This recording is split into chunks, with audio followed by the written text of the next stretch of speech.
Hey my family, good morning. And നിങ്ങൾ എൻ്റെ video ആദ്യമായിട്ട് കാണണമെങ്കിൽ സബ്സ്ക്രൈബ് ചെയ്ത് വെക്കാൻ മറക്കരുത്. ആൻഡ് എന്നിട്ട് ഡേ ഇൻ മൈ ലൈഫാണ്.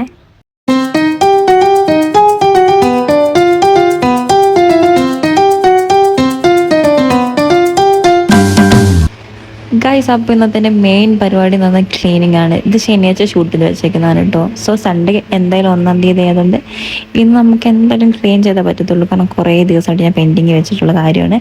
ഇന്ന് ഫൈനലി എന്തായാലും നമുക്ക് ബ്രേക്ക്ഫാസ്റ്റ് കഴിച്ചിട്ട് വേണം ഇനി പണികളിലോട്ട് കിടക്കാൻ വേണ്ടിയിട്ട്. ഇപ്പോൾ രാവിലെ ഞാൻ അതിഗംഭീരമായിട്ട് മുട്ടക്കറിയാണ് വെച്ചുകൊണ്ടിരിക്കുന്നത്. ഞാൻ ഒരു എക്സ്പേർട്ടൊന്നുമല്ല, പിന്നെ തട്ടിക്കൂട്ടിലാണ്.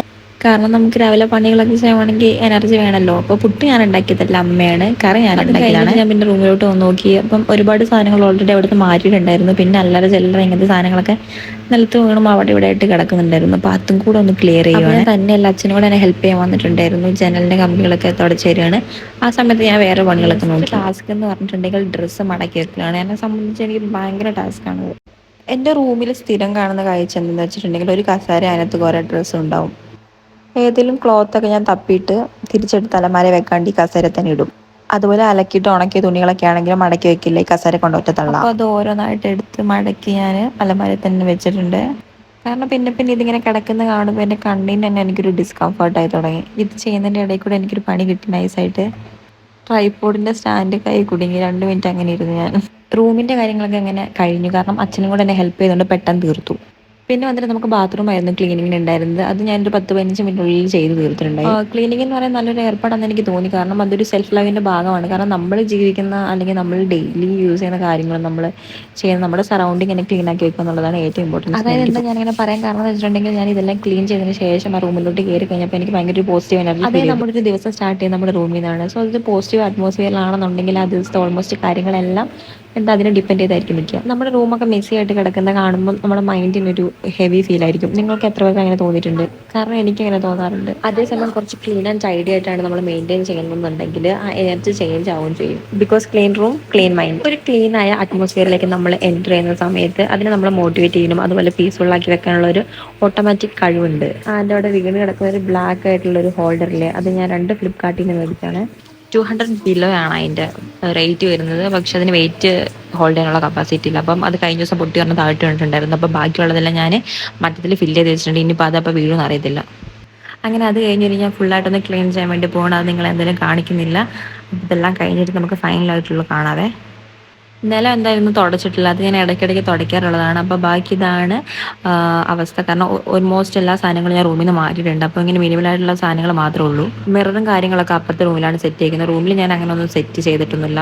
അതിൻ്റെ ബാത്റൂം ഫൈനലി ഇതാണ് കഴിഞ്ഞു, ക്ലീൻ ആക്കി എടുത്തിട്ടുണ്ട്. പിന്നെ ഞാൻ പോയി കുളിച്ചിട്ട് വന്നു. പിന്നെ എന്താണ് ഹെയർ വാഷിങ്ങിൻ്റെ എല്ലാത്തിനും തല കഴുകിയിട്ടില്ല, ഞാൻ മേല് കഴുകിയിട്ടുണ്ട്. ഇനി തന്നെ നമുക്ക് ഫുഡ് കഴിക്കാം ഉച്ചക്കത്തെ. ആൻഡ് ഇതാണ് എൻ്റെ ലഞ്ച്. ചോറ്, ബീട്രൂട്ട് തോരനും പിന്നെ പരിപ്പ് തക്കാളി കൂട്ടാൻ. ഫുഡ് കഴിച്ച് കഴിഞ്ഞിട്ട് പിന്നെ ഞാൻ ഡെയിലി കുളിച്ച് കഴിഞ്ഞിട്ട് എൻ്റെ സ്കിൻ കെയർ നോക്കും. സ്കിൻ കെയർ എന്ന് പറഞ്ഞാൽ എൻ്റെ ഫേസ് ഭയങ്കര ഓയിലി ഫേസാണ്.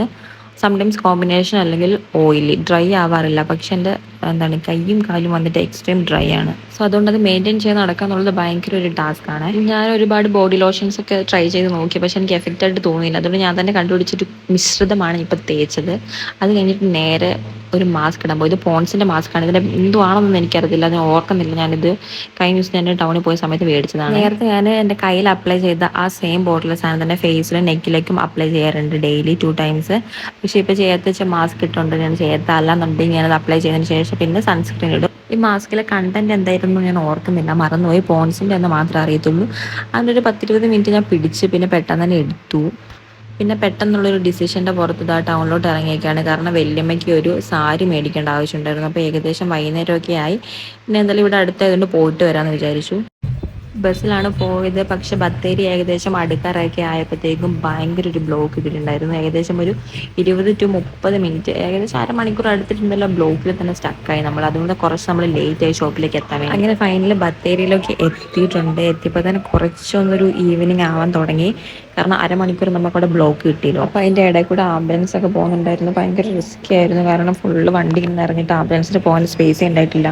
അത്രയും ടൈം ബസ്സിൻ്റെ ഉള്ളിൽ തന്നെ ഇരുന്നിട്ട് എനിക്ക് ചടച്ചു. അപ്പം ഞാൻ വിചാരിച്ചൊരു കോഫി പിടിച്ചിട്ട് പോകാം. ഞാനിതാ സിറ്റി ബേക്സിലോട്ടാണ് വന്നത്. മലബാറിൻ്റെ അവിടെയുള്ള ഷോപ്പാണ് കേട്ടോ ഇത്. ഇവിടുത്തെ ഷവായ ആൻഡ് ഷവർമ്മ ഒരു രക്ഷയില്ല, അടിപൊളി സാധനം. പക്ഷെ നമുക്കതൊന്നും കഴിക്കാൻ സമയമില്ലായിരുന്നു. അങ്ങനെ ഞാനിതാ ഷോപ്പിലേക്ക് പോകണം. ഇതാ കാണുന്നതാണ് അവിടെ ഒരു റെഡ് വെട്ടം കണ്ടോ, അതാണ് എൻ്റെ ഷോപ്പ്. എൻ്റെ ഷോപ്പല്ല നമ്മൾ പോകാൻ വേണ്ടി പോകുന്ന ഷോപ്പ്, യെസ് ഭാരത്. ആക്ച്വലി പോയപ്പോൾ എനിക്കൊരു ടോപ്പ് എടുക്കണം എന്നുണ്ടായിരുന്നു, പക്ഷേ അൺഫോർച്ചുനേറ്റ്ലി എനിക്ക് ടൈം കിട്ടിയില്ല. അത് മാത്രമല്ല, പിന്നെ ഇതുപോലുള്ള ഷോപ്സിൽ നിന്ന് ഞാൻ അങ്ങനെ റെഡിമെയ്ഡ് ആയിട്ടുള്ള ഡ്രസ്സുകൾ എടുക്കാറില്ല. മെറ്റീരിയൽസ് ഇഷ്ടംപോലെ അടിപൊളിയായിട്ടുള്ള ഉണ്ടാവും, ചുരിദാർ മെറ്റീരിയൽസും അങ്ങനത്തെ കാര്യങ്ങളൊക്കെ ഉണ്ടാവും. അല്ല അതർ ദാൻ എനിക്കങ്ങനെ റെഡിമെയ്ഡ് കുർത്താസും അങ്ങനത്തെ ടീഷർട്ട്സും ഒന്നും ഇവിടെ അധികം ഉള്ളതായിട്ട് തോന്നുന്നു. സാരീസ്, ചുരിദാർ മെറ്റീരിയൽസും അതുപോലെ മെറ്റീരിയൽസ്, റണ്ണിങ് മെറ്റീരിയൽസ് അതൊക്കെ അടിപൊളിയാണ് ഇവിടുത്തെ. ഡെയിലി വെയർ ആയിട്ട് യൂസ് ചെയ്യാൻ പറ്റിയ അത്ര ഒരു കളക്ഷൻസ് എനിക്കങ്ങനെ തോന്നിയില്ല ഞാൻ നോക്കിയപ്പം. അതിനെനിക്ക് തോന്നുന്നു കുറച്ചുകൂടെ അഫോർഡബിളും അതുപോലെ കംഫർട്ടും ക്യാഷ്വലൊക്കെ കൂടുതലുള്ളത് സ്റ്റുഡിയോയിലാന്ന് തോന്നുന്നു. അങ്ങനത്തെ കാര്യങ്ങളൊക്കെ അതുകൊണ്ട് ഞാൻ സ്റ്റുഡിയോ തന്നെയാണ് ഓൾമോസ്റ്റ് പർച്ചേസ് ചെയ്യാറുള്ളത്. സാരിയുടെ പിന്നെ ഒരുപാട് കളക്ഷൻസ് ഉണ്ട് കേട്ടോ. കാരണം നമ്മൾ ഏത് സാരിയാണ് വിചാരിച്ചു പോകുന്നത് അതിനേക്കാളും ഒരു പിടി മേളിൽ നമുക്ക് കിട്ടും. പിന്നെ ഇപ്പോൾ ഓണം സീസൺ ആയതുകൊണ്ട് ഒരുപാട് സെറ്റ് സാരികളും അതുപോലെ സെറ്റും ഉണ്ട്, അങ്ങനത്തെ കുറച്ച് ട്രഡീഷണൽ സാധനങ്ങളൊക്കെ വന്നിട്ടുണ്ട്. പക്ഷെ നമുക്കിപ്പോൾ അത് ആവശ്യമില്ലാത്തതുകൊണ്ട് നമ്മൾ ആ സെക്ഷനിലോട്ട് പോയിട്ടില്ല. നമുക്ക് നോർമൽ സാരീസ് ആയിരുന്നു വേണ്ടത്. അപ്പോൾ ഈ ടൈപ്പ് ഒരു സാരിയാണ് എടുത്തത് ഫൈനലി. സോ ഈ വ്ളോഗ് ഇവിടെ വെച്ച് എൻഡിങ് ആണ്. സമയം 8:30 ആയിട്ടുണ്ട്. ഇനി നാളെ കാണാം. ബൈ.